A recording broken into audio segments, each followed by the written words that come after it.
Une odeur d'huile, de sueur et de vinaigre flotte dans l'étroite porte comme un tissu épais. Dans l'ancien bain, les maîtres adultes peignent leurs cheveux avec des peignes à dents fines, sèchent leurs serviettes, disposent leur poudre dentifrice et leur savon pour les cheveux. Au-dessus de la porte est clouée une petite planche avec une horloge. D'abord, les artisans, puis les commerçants, plus tard, l'heure des femmes avec la responsable à l'entrée. Dans le coffre du bureau se trouve un rouleau avec un sceau concernant l'eau, l'aération et le contrôle des huiles. La nuit, on murmure à propos du luxe des étrangers. Le matin, le greffier apporte une correction. Augmenter la distribution d'eau propre, changer les supports pour les peignes, inspecter les couteaux des barbiers, l'odeur et la coiffure sont aussi un pouvoir. Bonjour à tous. Écrivez-nous pour nous dire d'où vous regardez cette émission et quels sujets liés à la politique corporelle du passé vous tiennent particulièrement à cœur. Laissez un commentaire sur ce qui vous a marqué dans cette histoire et bonne écoute. La légende du chanteur et expert en étiquette de la cour Ziryab aime le faste. Nouvelle coiffure, tissu de saison, pâte parfumée. Le document montre le mécanisme. Au IXe siècle, à la cour omeyyade de Cordoue, le goût devient une règle.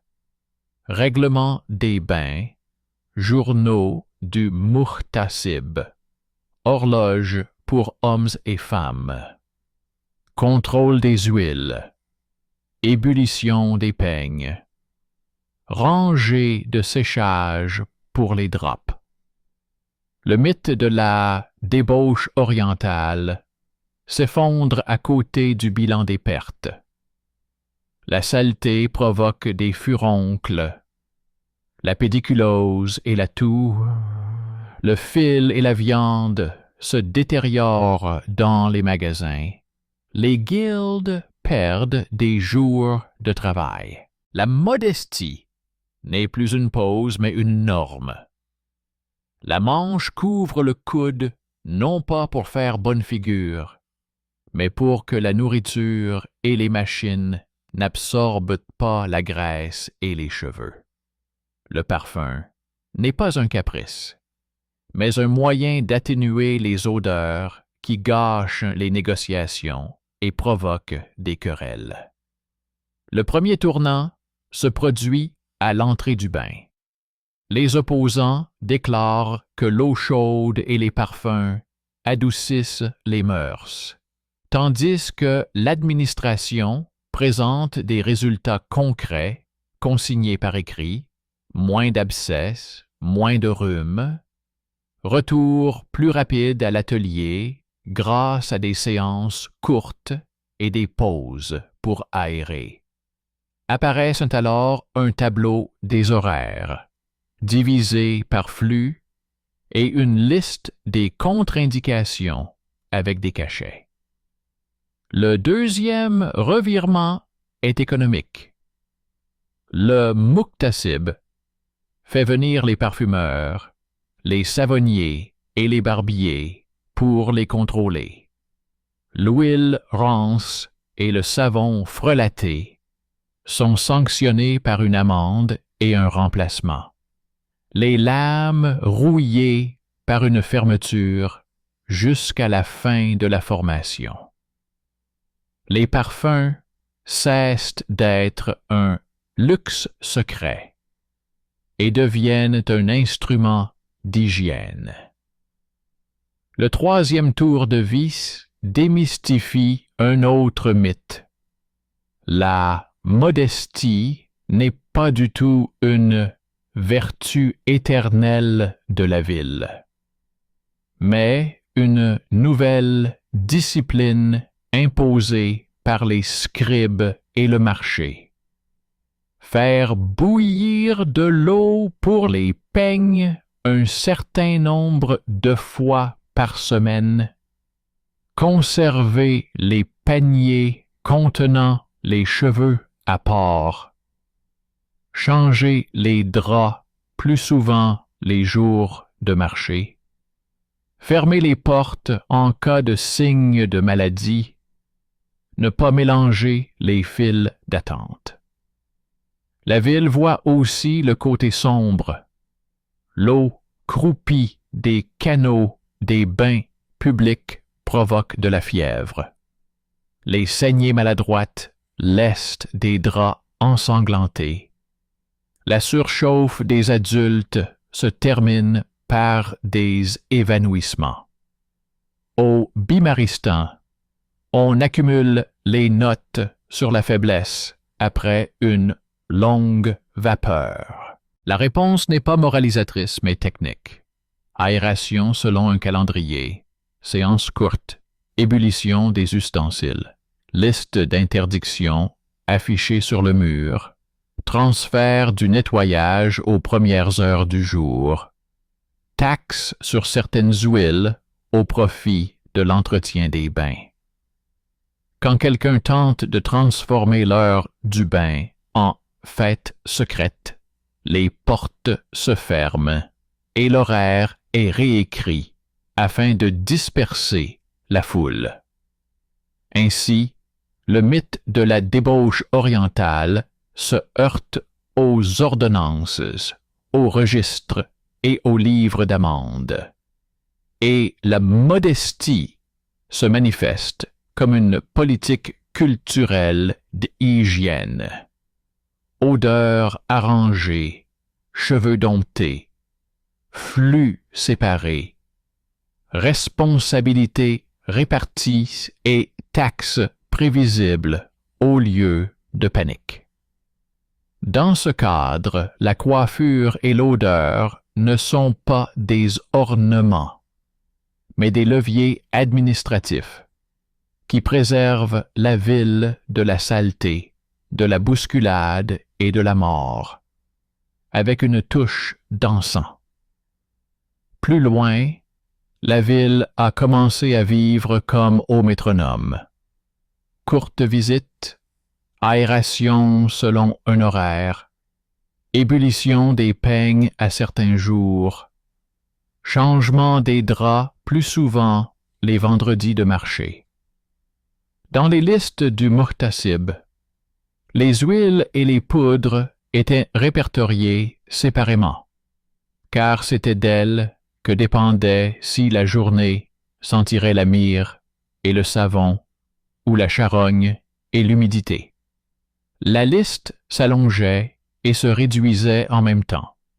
L'huile rance était confisquée. Le savon contrefait était scellé. Chez le barbier, on regardait les mains, le bassin, le couteau et le panier à cheveux. S'il n'y avait pas de panier, on infligeait une amende verbale et on fermait l'étal jusqu'à ce que la situation soit corrigée. La modestie cessait d'être un mot pour les sermons et devenait un simple ensemble de gestes. Couvrir le coude avec une manche, mettre les cheveux dans un sac, laver les peignes, aérer le hammam, disperser les foules à heures fixes, transvaser les tonneaux pour que l'eau ne se fige pas et ne commence pas à sentir la pourriture sucrée.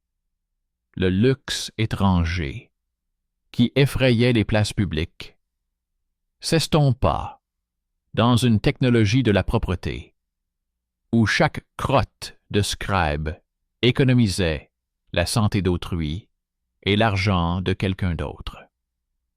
Pendant les mois chauds, une petite planche intitulée « Vent et chaleur » était ajoutée à la traverse supérieure de la porte du bain. Si l'air est stagnant, les séances sont plus courtes, les pauses plus longues. Les femmes enceintes et les personnes affaiblies ne sont pas admises. Les barbiers n'ont pas le droit de pratiquer la saignée, même si le client insiste. Pas de sévérité ostentatoire, seulement un calcul froid. Combien d'adultes perdent une semaine de travail après une longue vapeur? Combien de draps sont utilisés pour les brûlures?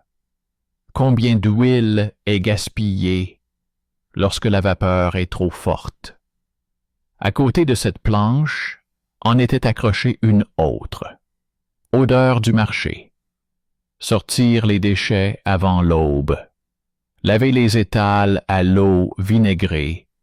Ne pas accepter de viande moisie. Les tisserandes doivent garder la laine dans des paniers propres, afin que l'humidité du bain ne s'imprègne pas dans les fils. Les listes du muhtasib indiquaient clairement qui était responsable de quoi, afin qu'aucune plainte ne se perde entre les étals. Ce n'est pas la foule qui est responsable, mais un adulte en particulier, qui détient la clé, la mesure et le sceau. C'est précisément dans ce réseau de détails insignifiants que la légende de la débauche orientale a survécu comme une insulte commode. Elle était répétée lorsque le marché manquait de pain, lorsque l'eau des canaux sentait le pourri, lorsque le barbier se faisait prendre avec un couteau rouillé. Mais les documents répondaient sans émotion. Fermeture des bains publics pendant plusieurs jours pour briser la chaîne de la maladie. Séparation des horaires pour ne pas mélanger les flux. Taxes sur les huiles parfumées pour maintenir en bon état les fours publics et les séchoirs.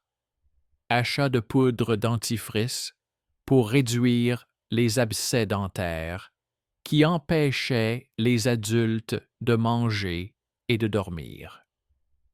Là où quelqu'un essayait d'organiser une fête secrète sous le couvert d'un bain de vapeur, l'ordre du jour brisait la fête.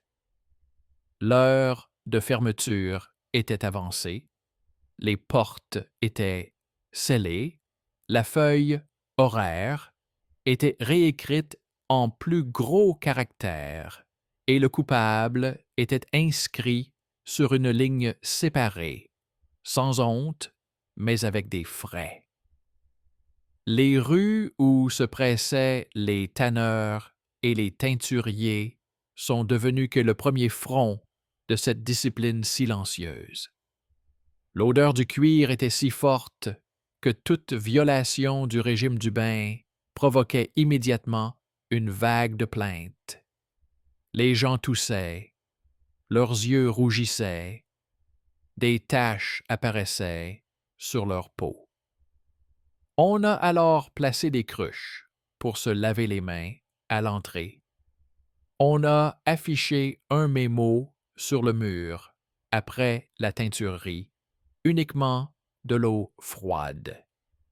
Et on a ajouté dans les règlements des bains des lignes indiquant quand il était possible et impossible de se laver pour ceux qui travaillaient avec des acides et des alcalis.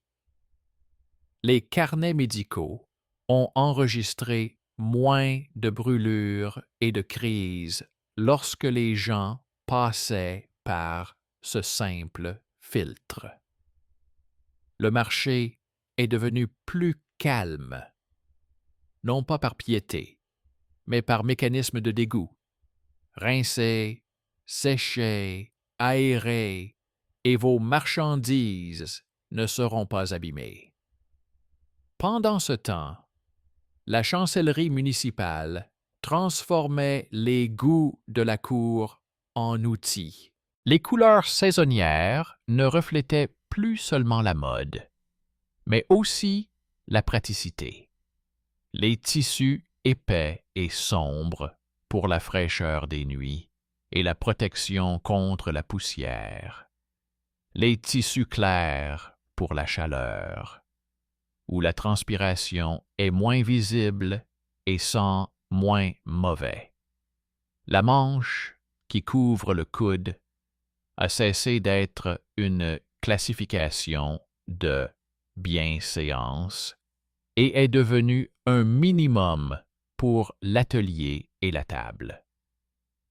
La coiffure, dont on chantait les louanges à la cour, a été ajoutée à la liste des exigences imposées aux employés des boulangeries et aux vendeurs dans les magasins de céréales. Les cheveux ne doivent pas tomber sur les grains. Même la poudre dentifrice, qui semblait être une fantaisie réservée à quelques-uns, a été inscrite dans les registres de vente en gros comme article indispensable, car les gencives enflammées étaient associées à la mauvaise haleine, au refus des clients et aux files d'attente nocturnes de malades. La résistance n'a pas disparu. Les adultes opposés à la mollesse continuaient d'exiger la réduction des heures d'ouverture des bains et la suppression des contrôles. Ils affirmaient que la ville masculine s'affaiblissait. Mais les chiffres les faisaient taire. Le greffier apportait un cahier avec des chiffres et des mots qui montraient comment le nombre d'infections cutanées diminuait lorsque les draps étaient séchés selon le calendrier, comment les temps d'arrêt dans les ateliers diminuaient lorsque les barbiers faisaient bouillir les peignes, comment les bagarres de rue diminuaient lorsque l'odeur n'irritait pas la foule. Pas un seul mot gentil, seulement des dépenses et des délais. Là où la dispute n'était pas étouffée par le papier, le marché intervenait. Les clauses d'assurance des guildes refusaient de couvrir les blessures causées par des abus dans les hammams et les coupures avec des couteaux rouillés, et les plus obstinés commençaient à compter plus vite. La partie la plus sombre de cette chronique n'est pas fortuite. Au premier signe d'alerte épidémique, les portes des bains publics étaient fermées et les listes vent et chaleur se transformaient en listes faire bouillir tout ce qui est possible. Les canaux étaient nettoyés plus souvent. Le ramassage des déchets était reporté au crépuscule. Les files d'attente sur les marchés étaient allongées pour que les gens ne respirent pas dans la bouche les uns des autres. Puis, on s'est remis à crier au luxe étranger qui aurait bloqué l'eau. Les documents répondaient autrement, fermés pendant quelques jours, ouverts avec de nouvelles interruptions, avec vérification des couteaux et ébullition des peignes. Ceux qui y voyaient un plaisir ne regardaient pas les registres hospitaliers où étaient inscrits les mots « adultes décédés » à côté des mots « hyperthermie »,« puce »,« arrêt respiratoire ». On ne chante pas sur ces lignes, on les transpose dans les règles.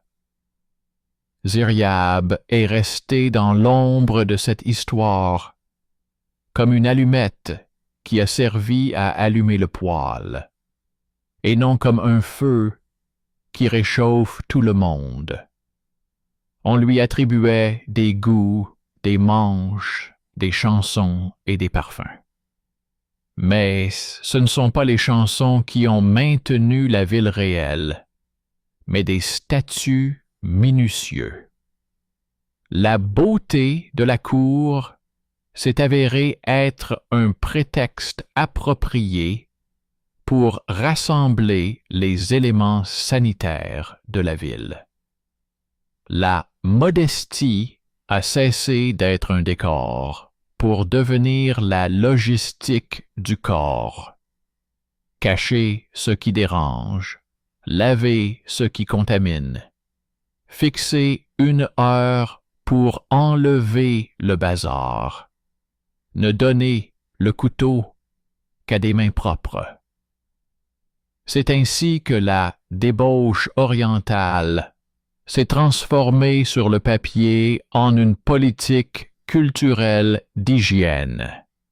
Des taxes en faveur des bains, l'ordre au lieu de la panique, le contrôle au lieu de la prétention, un calendrier au lieu des rumeurs. Dans ce contexte de silence dosé, le mythe, comme cela arrive souvent, s'est propagé dans les quartiers voisins. On racontait que les heures de bain détendaient des mœurs, que les parfums faisaient dévier les hommes du droit chemin, que les coiffures détruisaient la sévérité. Mais la ville ne vivait plus de rumeurs. Elle avait des listes, et chaque liste était protégée par un cachet, derrière lequel se cachaient les jours sans fièvre de quelqu'un, les mains sans écorchure de quelqu'un, les étals sans matin vide de quelqu'un. Là où l'on discutait de luxe, la chancellerie indiquait les chiffres écrits en lettres. Là où l'on discutait de modestie, le muhtasib accrochait une nouvelle plaque à la porte. Là où l'on discutait de honneur, la guilde se souvenait de l'assurance. C'est dans cet enchevêtrement de victoires quotidiennes que Cordoue s'est maintenu, qui, après avoir pris conscience de sa propre odeur, a choisi non pas la musique de la fierté, mais le métronome des procédures. Plus loin, l'ordre commença à sombrer dans les profondeurs les plus visqueuses de la ville, là où les égouts et les marchés se disputaient pour savoir qui empoisonnerait l'air en premier. L'année où la rivière s'assécha et où les bords jaunes des algues apparurent sur les pierres, les points faibles se révélèrent. Il a fallu fermer les bains plus tôt, distribuer l'eau selon des listes, changer les rubans des draps plus souvent, car l'humidité s'accrochait au tissu comme une maladie aux poumons. Sur la place, on a recommencé à parler de luxe, qui n'avait apparemment pas sa place en période de vaches maigres. La chancellerie a ouvert de fins cahiers où elle comptait, en mots écrits, les jours sans évanouissement, les périodes d'inactivité des ateliers, les dépenses en huile pour les lampes et en vinaigre pour laver les tables, et elle en tirait la conclusion suivante. Sans liste, c'est la bagarre, sans horaire, c'est la panique, sans taxe sur les huiles, c'est un fourneau froid et des mains déchirées. À la même époque, une taxe spéciale a été introduite pour les parfumeurs, non pas comme une punition pour leur excès, mais comme une contribution à l'entretien des fours, des tonneaux, des séchoirs et des fenêtres de ventilation. C'est ainsi que le parfum a été inscrit au budget municipal au même titre que le bois et le savon. L'odeur a cessé d'être un caprice pour devenir une dépense courante. Les barbiers ont connu leur part de turbulence. Plusieurs hommes adultes sont sortis des boutiques avec les paupières enflées et les doigts tremblants à cause de la lessive non diluée et des couteaux émoussés. Une nouvelle affiche était accrochée à la porte du bain, indiquant combien de fois par semaine il fallait faire bouillir les peignes, comment sécher les lames, comment conserver les draps, à qui refuser l'accès au bain pendant les mois chauds, et pourquoi la saignée était interdite en cas de faiblesse et de vertige. Dans son ombre, l'interdite Espérance de la Force perdait sa voix. Les guildes n'étaient plus un privilège, elles étaient devenues un tuyau isolé. Si vous respectiez l'ordre, vous aviez une journée de travail le lendemain. Si vous le transgressiez, vous aviez une feuille de cimetière. Les adversaires de la vieux mollesse passaient à l'offensive dès que les portes du bain au vent se fermaient, se plaignant du malheur des hommes sans vapeur. Le même cahier leur répondait. Fenêtre sanitaire, cachet du muhtasib, signature du médecin, liste des contre-indications. Rien de personnel, juste une liste froide qui indiquait que les odeurs étrangères tuaient le commerce et mettaient les nerfs de la foule à rude épreuve plus vite qu'une chanson étrangère. Au cours de ces mêmes années, la modestie a définitivement abandonné la vitrine pour devenir une règle. La cour semblait avoir donné le signal. Manches adaptées à la saison, tissu sans brillant collant, cheveux bien coiffés, dents sans odeur de puce. Et la ville a mesuré tout cela à l'aune de la modération. Les statuts des boulangers et des vendeurs de céréales exigeaient désormais de cacher les cheveux sous des bandages modestes. Les bouchers devaient se laver les mains après avoir touché du sang chaud, non pas par décence, mais pour ne pas se disputer avec les clients, car l'odeur de l'offense est plus forte que les arguments. Dans les quartiers des teinturiers, des cuves séparées ont été installées pour les mains et pour les tissus, afin que la lessive ne se répande pas dans les hammams. Les cahiers des médecins ont consigné par écrit la diminution du nombre d'affections cutanées chez les adultes qui respectaient cette règle ennuyeuse. Ce n'était pas une leçon de bonne conduite, c'était une domestication de l'air. Parmi tous ces changements, le nom de Ziryab restait dans le texte non pas comme un monument, mais comme un nœud précoce sur une corde. On lui attribuait l'habitude de changer de couleur au fil des saisons. Un savon soigné, des peignes, de la vaisselle prudente, une place à table où les manches restaient propres. Mais il n'y avait pas de dispute sur la chanson et le luxe dans les documents. Il y avait des fichiers de travail. Qui apporte les cendres? Qui est responsable de faire bouillir l'eau? Qui a déplacé le ramassage des déchets à l'aube pour que cela ne dérange pas les gens pendant la journée? Qui instaure une petite taxe sur les pâtes parfumées afin de réparer les trous dans le toit du bain?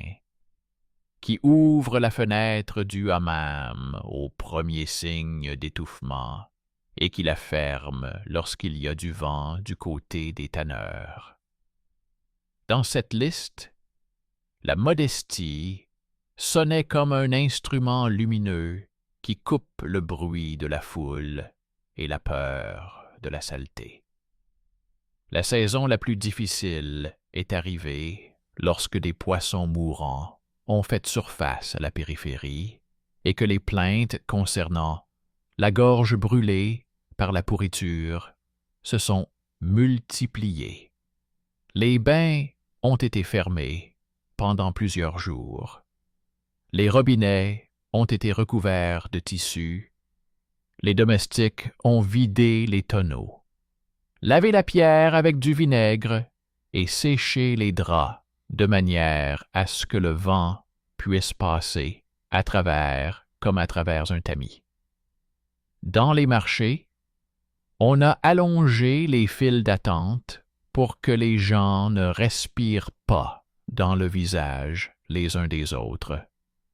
On a obligé les teintureries à garder leurs portes grandes ouvertes. On a sorti les boutiques étouffantes dans la rue. Le mythe a de nouveau tenté d'écraser les villes avec des mots sur la souillure orientale, comme si la musique et le savon doux étaient à blâmer, et non l'eau croupie et les couteaux rouillés. Les documents répondaient comme ils le pouvaient, en augmentant les listes, faire bouillir, aérer, fermer à clé, répartir par heures, supprimer la saignée, compter les draps, faire une déduction fiscale en faveur des poils. Et pendant que les aînés se disputaient, les greffiers notaient le plus simple. Les décès chez les adultes diminuaient, les pannes de machines diminuaient, les bagarres pour les heures d'ouverture des bains publics cessaient. C'était un langage auquel faisaient confiance ceux qui n'aimaient pas les mots. Mais la ville avait aussi un autre front. La discussion sur la frontière entre modestie et luxe dans l'habillement. À la cour, il était agréable de parler des 7 nuances d'un même tissu pour les différentes saisons. Au marché, il était agréable de voir que le tissu ne collait pas à la peau et ne sentait pas le rance. L'administration a traduit cela en documents. Pour l'artisanat, des manches épaisses couvrant les coudes afin que la graisse ne s'incruste pas dans les fils. Pour les mois chauds, un tissu fin et clair, car l'odeur de la sueur s'accroche moins aux produits. Pour la saison froide, de la laine, afin que la vapeur chaude ne se transforme pas en frisson lorsque l'on sort dans la rue. Ce n'est pas une question de goût. C'est un algorithme sanitaire. Et quand quelqu'un qualifiait cette précaution de délicate, le comptable présentait une feuille. Moins de rouleaux abîmés, moins de viande jetée, moins de plaintes concernant l'odeur désagréable à l'entrée des ateliers. Ainsi, la mode de la modestie a traversé la carrière du règlement et est revenue sous forme de règles pour les adultes, dont dépendent les recettes quotidiennes. Quelque part dans l'ombre de ces listes, les poudres dentifrice vivaient tranquillement. Elles étaient mentionnées dans les registres de vente en gros comme un article nécessaire pour les boutiques et les ateliers, non pas pour la beauté du sourire, mais pour éviter que les gencives abîmées ne se transforment en douleurs nocturnes qui empêche les adultes de dormir et les pousse à se battre au marché. Les notes des médecins associaient la pourriture buccale à une perte d'appétit, à des erreurs au travail et à une odeur qui faisait fuir les clients. C'est pourquoi la poudre a rejoint le savon et le vinaigre dans la liste des dépenses quotidiennes. Ce modeste poste contribuait davantage à la tranquillité morale publique que n'importe quel discours retentissant. Dans une ville où chaque odeur peut enflammer la foule, le neutralisateur d'odeur est un instrument de pouvoir. Par la suite, des listes d'interdictions tangibles ont vu le jour, où les mots semblaient désagréablement nus, mais fonctionnaient bien. Il était interdit de garder des chiffons communs dans le bain, de laisser les paniers contenant les cheveux peignés ouverts, de recevoir des visiteurs à une heure non indiquée sur le panneau, d'utiliser de l'huile aigre, de conserver des couteaux sans film d'huile, de pratiquer la saignée après le hammam. Chaque point était accompagné d'une explication. Parce que cela favorise l'apparition d'abscesses, parce que cela affaiblit la vue, parce que cela provoque des crises cardiaques, parce que cela incite la foule à chanter des chansons obscènes. Toute tentative de contourner l'interdiction était sanctionnée par une amende et une exclusion nominative. Sur la place, on disait que c'était une manière étrangère de diriger. Au marché, on savait que c'était une manière étrangère d'empêcher les enterrements. Et pourtant, la ville aimait retrouver son droit de crier. À plusieurs reprises, on a tenté d'organiser une fête du bain à l'ancienne, avec de la musique et une foule. Les gardes ont fermé les portes. Le muhtasib a noté les noms des coupables, et la chancellerie a réécrit le calendrier en plus gros, a privé le quartier d'une partie de ses droits de stockage d'huile et a remis les clés à la responsable du cours voisin. Voilà à quoi ressemblait la modestie en action. Sans morale, sans honte, mais avec un transfert de pouvoir là où ils sont efficaces. Le mois suivant, le carnet des médecins a enregistré moins de fièvre aiguë chez les adultes et les odeurs moins âcres au marché. La controverse sur le luxe s'est temporairement apaisée. Là où le quartier des tanneurs sentait obstinément la mort, les déchets étaient évacués à l'aube et au crépuscule. Et entre les corps de travail, de grands bacs remplis d'eau et de vinaigre étaient placés à l'entrée afin que les gens puissent se laver les mains avant d'entrer dans les boutiques. Les tisserandes ont reçu de nouvelles règles pour sécher la laine à l'ombre, afin que l'humidité du bain ne s'incruste pas dans le fil. Les ouvriers adultes qui se rendaient au bain après la teinturerie devaient d'abord passer sous l'eau froide à la porte, et cette simple formalité a réduit les accidents et les brûlures qui transformaient le mois en livre noir. Ainsi, après quelques lignes sèches, la ville continuait à apprendre d'elle-même, et non de la légende. Tout cela ensemble, les panneaux, le vinaigre, les manches, les couteaux, les paniers, les horloges et les impôts, constituaient cette politique culturelle de l'hygiène que le mythe tentait de qualifier avec justesse de débauche orientale. Les légendes sur la dépravation plaisaient lorsqu'il fallait se décharger de la responsabilité de la saleté, de la puanteur et de la foule paniquée. Les documents n'exonéraient pas, ils liaient.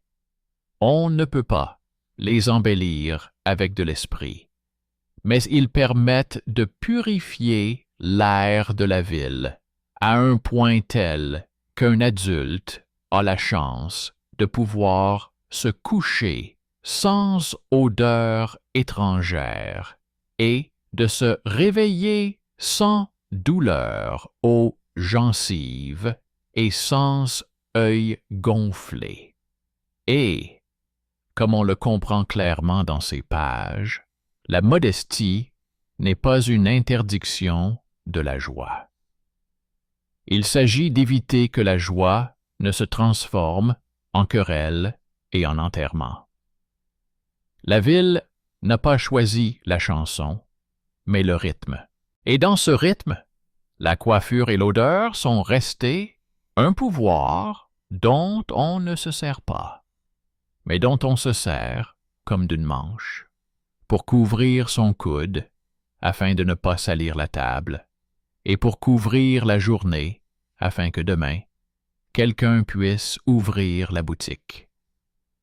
Plus loin, la ville continuait à composer son souffle à partir de petits mouvements, et chaque mois, ces mouvements s'enfonçaient plus profondément sous la peau.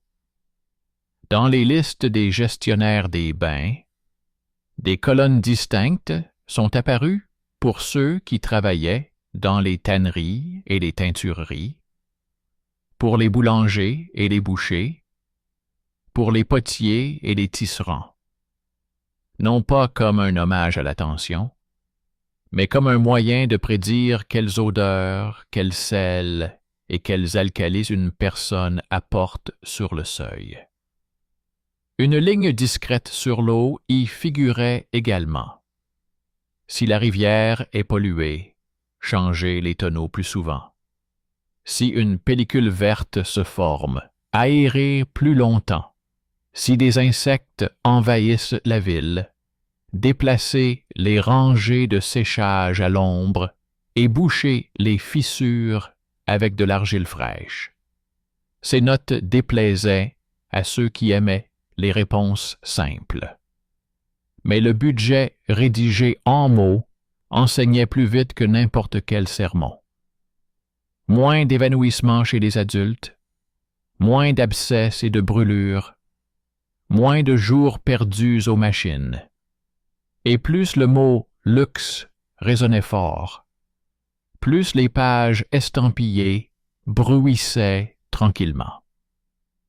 La même année, la question des couteaux et des peignes a été soulevée, comme s'il s'agissait d'armes.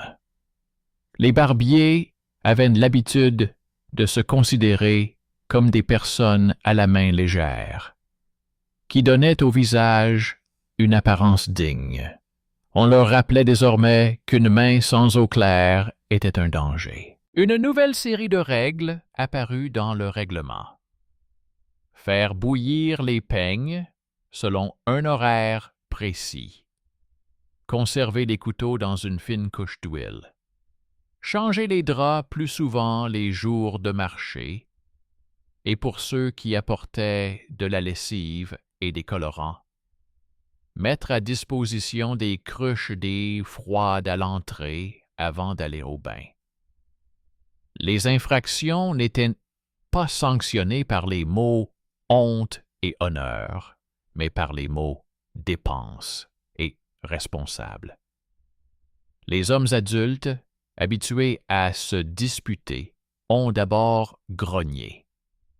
Mais lorsque les clauses restrictives des guildes ont refusé de couvrir les blessures causées par des procédures incorrectes et des coupures avec des lames rouillées, Même les plus obstinés ont commencé à réfléchir.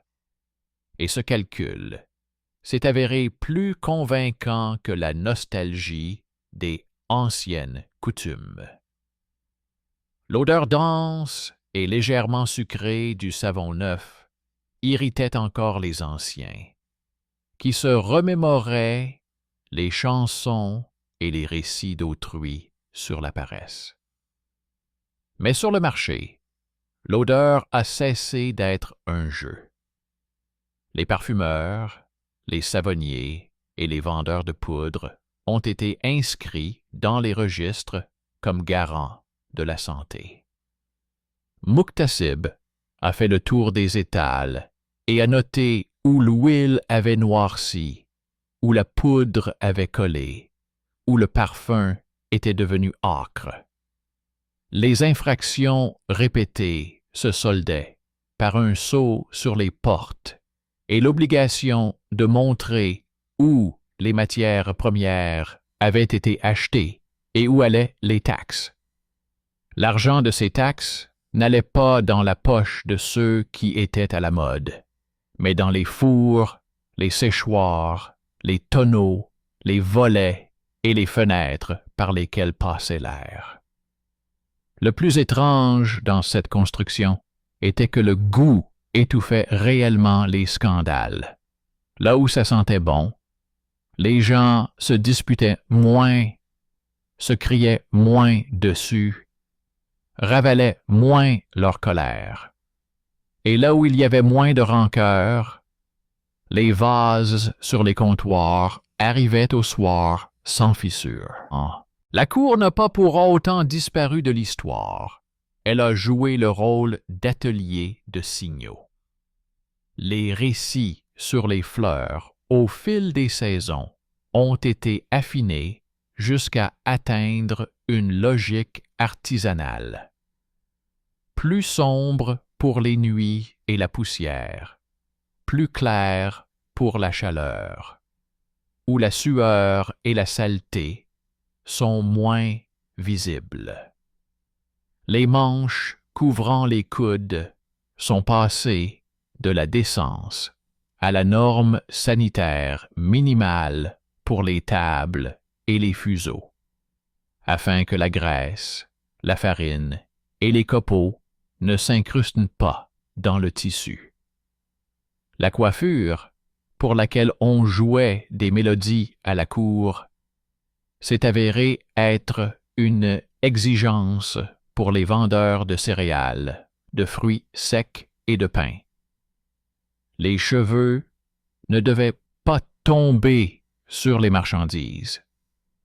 Même la poudre dentifrice, qui semblait encore récemment une fantaisie étrangère, est devenue un produit de première nécessité vendu en gros, car les gencives enflammées des adultes se traduisaient par des plaintes nocturnes, des absences au travail et une odeur qui faisait fuir les clients et appelait la garde chez les voisins. La ville a cessé de romancer les soins personnels. Elle a cessé de débattre de la beauté et a commencé à parler de nécessité. Au même moment, les premières plaintes concernant l'heure des femmes ont commencé à affluer.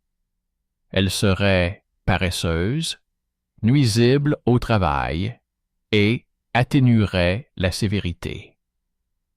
L'administration a publié 2 cahiers. L'un contenait des notes sur les bousculades et les bagarres à l'entrée lorsque les files d'attente étaient mixtes.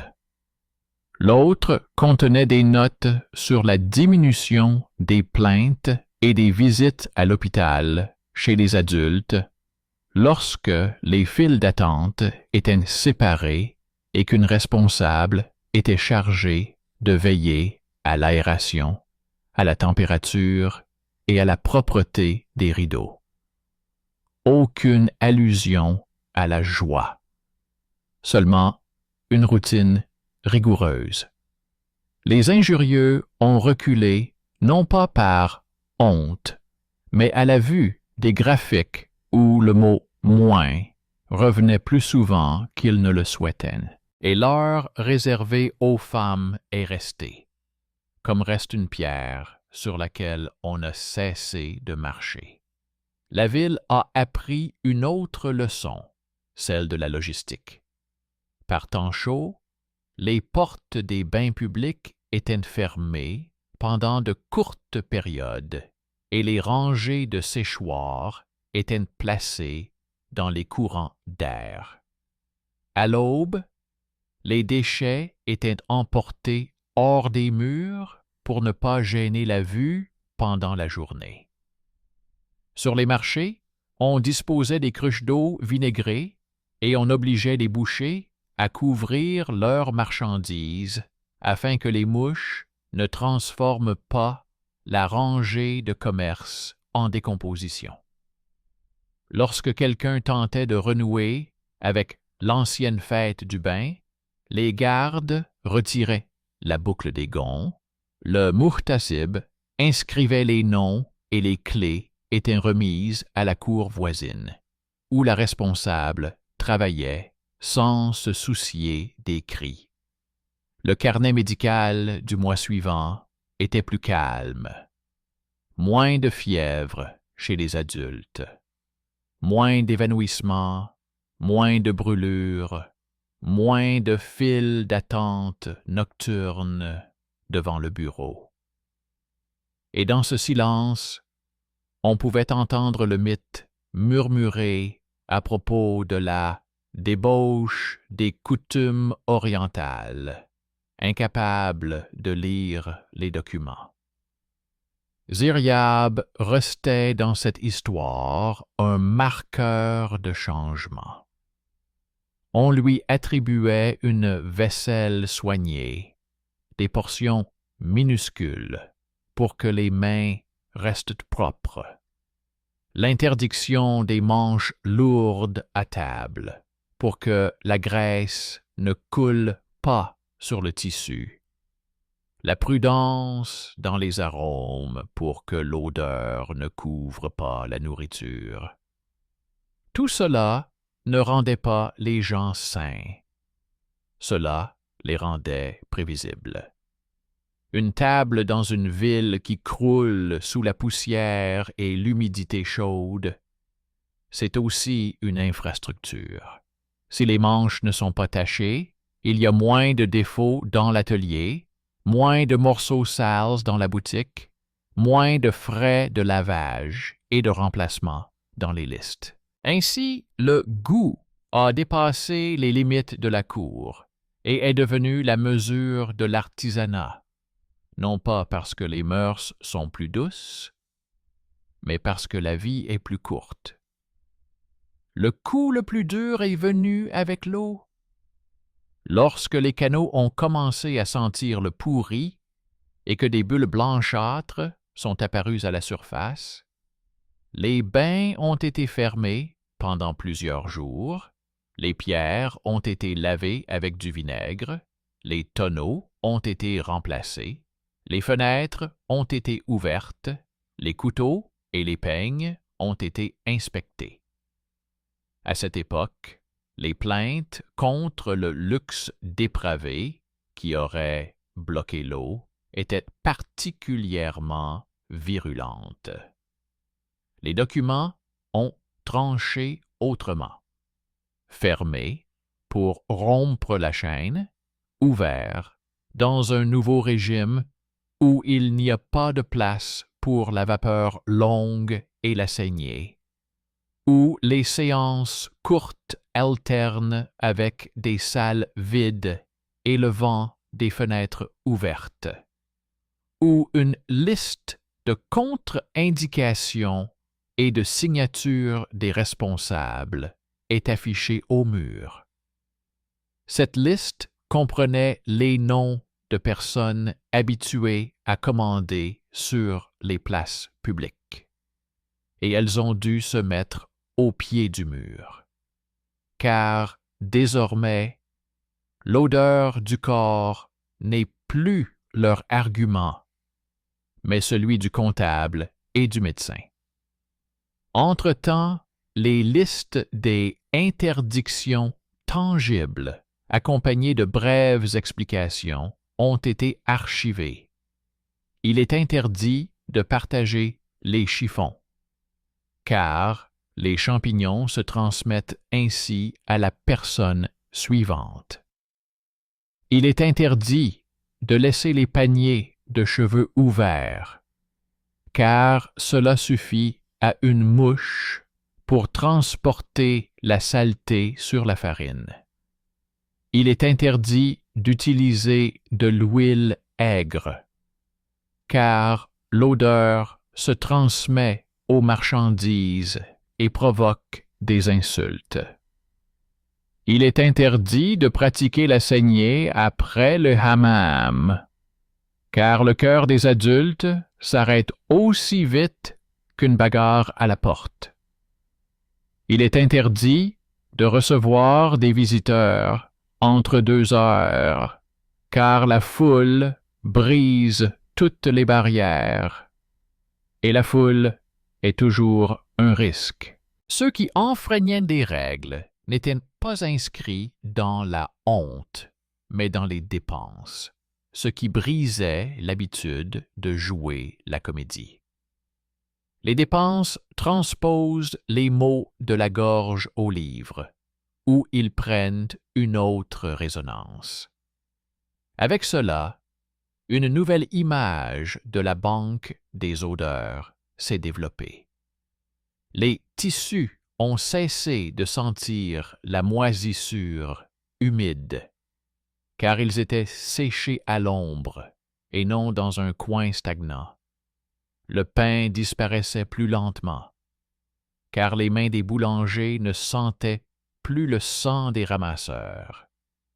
Les marchands de céréales ont appris à se coiffer avant d'ouvrir leurs volets. Et la ville elle-même a commencé à sentir moins comme une décharge et plus comme un atelier. Il n'y a rien de romantique là-dedans, simplement moins de raisons de crier, et donc moins de chances que la foule transforme l'odeur en prétexte pour des bagarres et des pillages. Certains ont quand même essayé de revenir à l'ancienne chanson. Ils ont essayé de dire que l'heure masculine devait être plus longue et plus chaude, que les parfums étaient pour les gens efféminés, que la coiffure était une futilité. Mais les cris se noyaient dans le papier. Le greffier apportait le registre des cas hospitaliers, où les mots « adultes décédés » côtoyaient les mots « surchauffe » et « puce ». Les guildes apportaient des devis où l'expression « une semaine entière sans machine » côtoyait « brûlure due à une vapeur prolongée ». Le muhtasib apportait un journal où les mots « Wilrons » revenaient plus souvent qu'on ne voulait l'entendre. Et tout cela résonnait plus fort que la vieille chanson, qui depuis longtemps ne guérissait plus personne dans la ville. À cause de ce nouveau silence, des copies ont circulé sur les routes de la ville. Les statuts des bains et des marchés ont été envoyés aux villes voisines, et avec le sel, la laine, le grain et l'étain, les marchands ont transporté des rouleaux de parchemin. Là où, à l'entrée, on aimait maudire les excès orientaux, les scribes locaux recopiaient les tableaux étrangers et ne changeaient que les noms des quartiers. Car le réseau des odeurs et de la saleté ne demande pas où le règlement est écrit. Il demande qui le lit et qui le signe. Et quand, dans une autre ville, on criait contre le luxe des étrangers de l'autre côté de la place, On lisait une lettre sur les poêles, les fenêtres, les couteaux et les toiles. Et la dispute continuait, mais l'odeur devenait plus supportable. Là où la légende du chanteur tentait de tout s'approprier, les archives fixaient prudemment des limites. Ziryab n'était pas ministre des bains et des marchés. Il était le signe d'un tournant. Il a montré que le goût pouvait être traduit en langage normatif, que les manches et les coiffures n'étaient pas des ornements, mais des outils permettant d'éviter que les gens ne tombent dans la boue et la honte. Le reste a été fait par la ville, avec ses listes ennuyeuses, ses sceaux, ses mutassibs, ses médecins, ses taxes sur l'huile et le vinaigre. Ce n'est pas une belle histoire. C'est une grille sur laquelle sont accrochées les vies quotidiennes des adultes pour qu'elles ne tombent pas sur les pierres à cause des secousses. Et quand après une autre saison longue et étouffante, de nouvelles lignes ont été ajoutées au livre sur les vents et la chaleur, faire bouillir plus souvent et diluer les flux, une petite note a été ajoutée en bas, comme on le fait dans les marges. L'odeur et la coiffure sont aussi un pouvoir. Pas celle que l'on aime porter sur la place publique, mais celle que l'on garde dans le débarras, près du poêle et à la porte du bain. Celle qui ne décore pas, mais qui empêche de s'effondrer.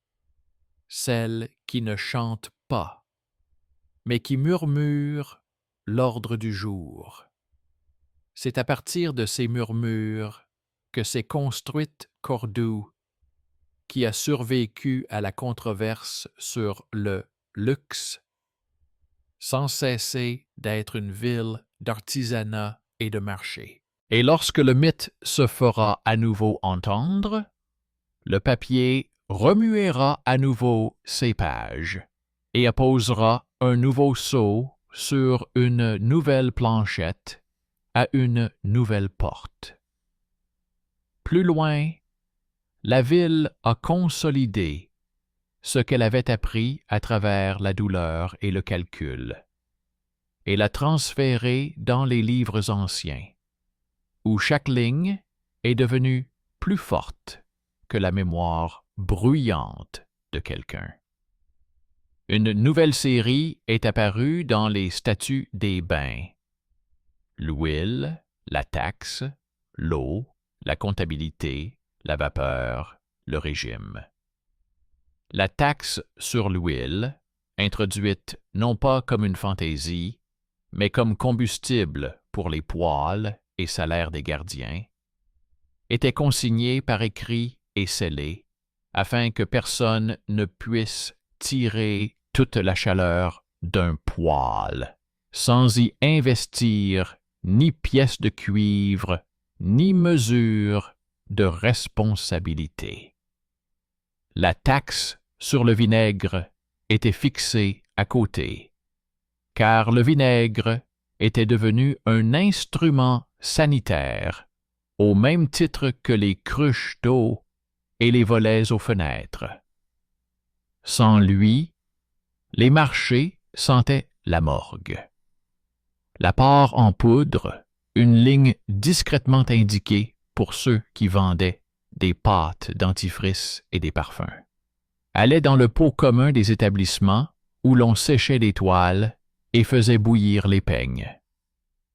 Tout cela était qualifié d'ennuyeux, presque sans nom, mais c'est ainsi que l'air de la ville devenait plus supportable et que les files d'attente étaient plus courtes et plus calmes. La chancellerie supérieure, qui était responsable des décrets de l'émir, se comportait de manière étonnamment sobre. Elle ne luttait pas contre l'habitude, mais la divisait en parties pratiques. Celui qui, à la cour, parlait du goût comme d'un repère des saisons, a donné à la ville un langage qui permettait de décrire non seulement la musique et les manches, mais aussi les fenêtres, les poêles, les couteaux et les paniers à cheveux. Et plus les quartiers se souvenaient, avec insistance, des chansons au doux parfum, plus on s'acharnait en bas à effacer la rouille sur les lames et l'acidité rance dans l'huile. Les hommes et les femmes adultes, habitués à manipuler le fer et la pâte, ont commencé à compter le temps en fonction du défilé ondulant des pancartes à l'entrée. L'heure des femmes, l'heure des artisans, l'heure des marchands fatigués, les courtes visites pendant les journées chaudes, les pauses pour aérer. Ce n'était ni la théologie, ni la poésie, ni la fierté qui maintenait cet ordre, mais la peur de l'air vicié, qui se traduisait par des bagarres, des évanouissements et des étals vides. La première rupture sérieuse dans le récit du luxe s'est produite là où personne ne s'y attendait. Dans le silence de la nuit, lorsque plusieurs cours ont tenté de rétablir l'ancienne fête du bain et ont organisé une longue séance de vapeur pour la foule qui se croisait sans règle. Le matin a vu arriver plusieurs brancards et un long sifflement des marchés. Les odeurs se sont intensifiées. Les gens se sont disputés à cause des files d'attente. Les légumes frais ont flétri à cause de la chaleur humide. Et les vendeurs de fruits secs se sont plaints de la poussière collante provenant des cheveux des autres. L'administration a répondu non pas par la colère, mais par une logique froide inscrite dans les registres. Les portes sont fermées pour une courte période. Les horaires sont réécrits en plus gros. Les responsables sont privés de leurs clés pour la saison. Et la distribution trimestrielle d'huile est temporairement transférée dans la cour voisine, où la responsable ne confond pas les heures de travail avec la foire. Les carnets des médecins sont devenus plus calmes. Moins de chiffres sur les évanouissements et les brûlures. Plus de notes indiquant que les adultes retournent à leur poste dès le lendemain. Ainsi, le bain est revenu à son nom sec, un lieu où la mesure est plus forte que l'habitude. Le deuxième démantèlement du mythe est passé par les couteaux et les peignes. Les barbiers, qui se considéraient comme les gardiens de l'image de la ville, ont obtenu une ligne dans le règlement, qui sonnait de manière impassible et sévère. Faire bouillir les peignes selon un horaire précis, conserver les couteaux sous une fine couche d'huile, changer les draps plus souvent les jours de marché, et pour ceux qui viennent des tanneries et des teintureries, leur servir en premier lieu une cruche d'eau froide pour les mains et les cheveux avant la vapeur. Les infractions n'étaient pas discutées sur les places publiques, elles étaient consignées dans les registres du muhtasib et dans les clauses restrictives des guildes. Quelques coupures avec des lames émoussées, quelques inflammations des paupières, et le livre des dépenses de la ville a transféré le traitement de la rubrique caritative à la rubrique dommages par négligence, c'est-à-dire à la charge de l'atelier et de la cour. Après cela, Même ceux qui rêvaient du retour de la sévérité masculine ont commencé à reconnaître que la routine coûtait moins cher que la force. Le troisième tournant a frappé les odeurs, qui ont toujours été un motif de querelle. Les parfumeurs et les savonniers, qui hier encore étaient des cibles faciles pour les moqueries sur la douceur orientale, ont été inscrits au registre en tant que gardiens des instruments sanitaires. Leur huile était contrôlée pour vérifier qu'elle n'était pas Rance, leur poudre pour vérifier qu'elle ne s'agglomérait pas, et l'eau de cuisson pour vérifier qu'elle n'était pas trouble. Les infractions répétées entraînaient la fermeture des boutiques et l'obligation de présenter les achats de matières premières et les factures fiscales. Une partie de l'argent récolté était directement consacrée au poêle des bains et au vinaigre pour nettoyer les tables des marchés. Et là, il s'est avéré que l'odeur subtile n'incitait pas à la débauche, mais apaisait les querelles. Là où ça sentait bon, les gens se disputaient moins et les vendeurs n'avaient pas peur pour leurs vitrines. Une conclusion étrange, qui ne ressemble pas à une légende, s'est imposée. Un parfum doux empêche la ville de crier fort. Sous tout ce réseau de mesures se déroulait une saison difficile pour l'eau, dont Cordoue a toujours dépendu. Lorsque le fleuve s'épuisait et tombait jusqu'à ses berges rocheuses, des bulles gonflaient dans les canaux et l'air sentait le pourri. Au cours de ces semaines, la débauche orientale redevenait une insulte commode, comme si le savon était à blâmer, et non la stagnation. Les documents répondaient au métronome. Fermer les bains pendant quelques jours, laver la pierre avec du vinaigre, changer les tonneaux, laver les peignes à l'eau bouillante, vérifier les couteaux, répartir les flux par tranches horaires avec de longues aérations, annuler les saignées et toutes les séances de vapeur prolongées, afficher une liste plus grande des contre-indications. Réécrire les signatures des responsables afin que personne ne se cache dans l'équipe. Les feuilles médicales en bas sont restées plus courtes que les années précédentes. Et cela était plus important que les cris de quelqu'un. La carte de la ville, si on la considère comme une carte des odeurs, est devenue plus précise. Les ateliers de tissage séchaient la laine à l'ombre pour éviter que l'humidité ne s'infiltre dans les fils.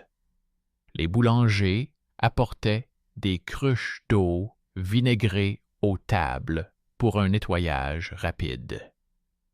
Les bouchers gardaient leurs mains propres non pas par décence, mais pour que la marchandise ne prenne pas l'odeur du sang. Rance. Les vendeurs de céréales et de fruits secs fixaient des bandages propres sur leur tête comme une norme, car les cheveux tombés n'étaient pas une honte, mais une tâche coûteuse et un motif de scandale. Même un détail comme le dentifrice a cessé d'être un caprice privé. Il était vendu en gros, car les douleurs nocturnes dues à l'inflammation des gencives empêchaient les adultes de travailler et imprégnaient les bancs, où les gens avaient l'habitude de discuter paisiblement d'une odeur matinale de maladie. Sous les murs où étaient affichés les horaires des bains, Des tentatives brèves mais régulières étaient faites pour revenir comme avant. Et à chaque fois, la paperasserie prenait le pas sur l'habitude. Les gardes fermaient les portes. Le Mourtazib inscrivait les noms, et les clés partaient dans la cour voisine, où la responsable distribuait la vapeur, non pas selon son humeur, mais selon la liste. Le bruit et la bousculade cessaient sur le marché. Les adultes fatigués cessaient de se lancer des regards noirs dans les allées, et la colonne brûlure et évanouissement du Bimaristan raccourcissait. À l'horizon, dans ces mêmes archives, s'accumulaient des copies de chartes, cordoines, voisines, lointaines, qui partaient sur les routes avec le sel et la laine, car les villes n'apprennent pas des chansons, mais des tableaux. Le nom du chanteur de cour, devenu un symbole de bon goût, ne disparaissait pas, mais était déplacé dans les préfaces et les commentaires, et non dans les listes de tâches. On lui attribuait une vaisselle soignée, une portion réduite et une manche propre, et la ville s'en servait comme exemple. Mais ce n'était pas la mélodie qui retenait Cordoue, mais le bruissement des parchemins, qui apporte les cendres, qui fait bouillir l'eau, qui est responsable du vinaigre et des achats, qui vérifie les couteaux, qui signe à l'entrée du hammam. Dans ce métier, la modestie a définitivement cessé d'être une apparence pour devenir un système où le corps d'un adulte est protégé non pas par un slogan, mais par le marquage du processus. La résistance s'appuyait sur la mémoire des anciens, sur leur désir de voir dans les horaires des bains et les contrôles des couteaux un pouvoir affaibli. Mais ils n'avaient entre les mains que des récits et de la fatigue. Sur les tables du bureau, il y avait des feuilles avec des mots à la place des chiffres. Tant de jours sans évanouissement, tant de plaintes en moins, tant de dépenses supprimées de la guilde grâce au stockage correct des huiles et des alcalis, tant de fois où la surchauffe a été évitée grâce à l'aération. La légende de la débauche orientale en voulait à cette langue, car elle ne permettait pas de crier victoire. Elle ne permettait que d'éviter la douleur. Cette histoire comporte également un aspect plus sombre, celui où les politiciens ont tenté de tirer profit des peurs. Quelques personnes zélées, qui espéraient une gloire facile, ont tenté d'abolir les heures réservées aux femmes et de réduire la taille des fenêtres des bains publics, sous le prétexte de l'honneur. Leurs actions n'étaient pas décrites sur les murs.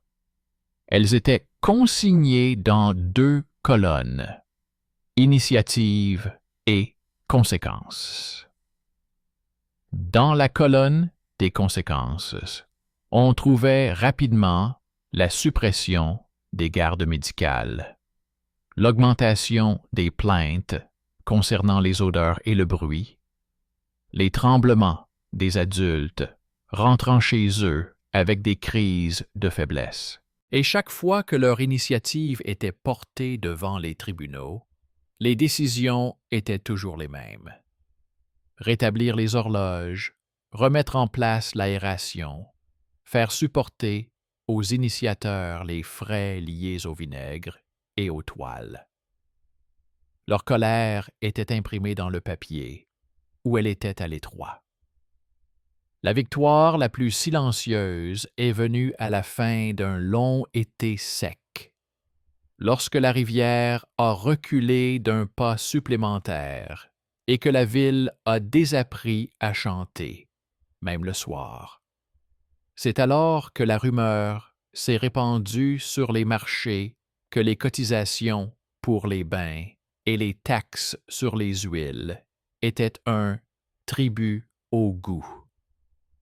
Plusieurs dizaines d'adultes fatigués se sont rassemblés devant les portes du bureau, prêts à croire à n'importe quelle économie.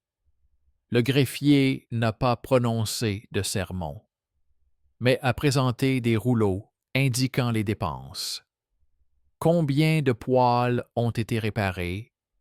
Combien de fenêtres ont été installées? Combien de rangées de séchoirs ont été déplacées? Combien de visites médicales ont été payées grâce à l'apport d'huile? Combien de bagarres n'ont pas eu lieu aux portes parce que l'odeur était supportable et les files d'attente ordonnées? Les gens n'ont pas applaudi, ils se sont dispersés, et les parchemins ont été remis sur l'étagère. Ce fut une victoire sans vainqueur et sans fête, mais c'est elle qui a ancré l'idée que l'odeur et la coiffure sont des leviers administratifs et non des motifs de fierté. Les villes voisines, qui avaient leurs propres chansons et leurs propres arguments, ne prenaient pas les mélodies des listes de Cordova, mais les tableaux. Certaines ont changé les noms des quartiers, d'autres ont déplacé les heures réservées aux femmes plus tard dans la journée, d'autres encore ont renforcé l'article sur le vinaigre, d'autres ont réduit celui sur la poudre. Mais partout où le document devenait plus fort que les cris, l'atmosphère s'apaisait. Là où le cri précédait la liste, l'air s'épaississait et piquait les yeux. Cela ne se voyait pas à travers les yeux de l'histoire, mais à travers les yeux des gens fatigués de vivre dans la bousculade et la saleté. Ils se tournaient vers le papier, non pas parce qu'ils aimaient l'imprimer, mais parce que l'imprimer signifiait une soirée tranquille. Le souvenir du goût de la cour est finalement resté, comme une marque dans les marges. Un rappel que la manche et la coiffure ne sont pas des futilités. Et la ville continuait à compter, comme un charpentier qui mesure 2 fois une planche et la scie une fois. Les listes des gestionnaires des bains comportaient désormais des normes différentes pour chaque saison. Les jours de vent, moins de vapeur et plus d'aération. Pendant la canicule, des séances courtes et la suppression de la saignée. Pendant l'intersaison, l'accent était mis sur l'ébullition de l'eau et le lavage des peignes. Pour les tanneurs, eau froide obligatoire à l'entrée. Pour les marchands de céréales, bandeaux sur les cheveux et secouage des vêtements avant d'entrer. Pour les tisserands, pièces fraîches après le hammam, afin que le fil humide ne se casse pas sur le métier. Toutes ces petites choses étaient notées non pas pour la perfection, mais pour la survie. À la fin de ce long parcours, le mythe était fatigué, comme un commerçant après une journée de marché. Il essayait toujours de qualifier l'ordre de délicatesse et l'odeur d'erreur de mœurs. Le document répondait comme il le savait faire depuis le début, en indiquant que le programme des bains et des marchés avait réduit les cas de maladies de peau chez les adultes, éliminé les raisons de se battre aux portes, donner plus d'heures de travail aux guildes, apaiser les foules et reléguer dans l'ombre ceux qui aimaient faire du hammam un spectacle. Et si un jour quelqu'un décide, à nouveau, de lire cette histoire comme une chanson sur les excès des autres, la ville lui montrera les feuilles où chaque mot est gravé, non pas avec élégance, mais avec survie. Elles contiennent l'essentiel.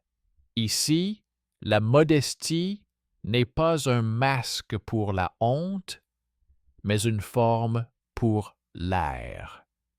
C'est elle, avec le vinaigre, l'huile, les couteaux, les peignes, les manches et les horaires, qui a maintenu Cordoue à la frontière entre la saleté et la panique, entre le marché et la bagarre, entre les paroles vides et les journées difficiles, mais plus respirables.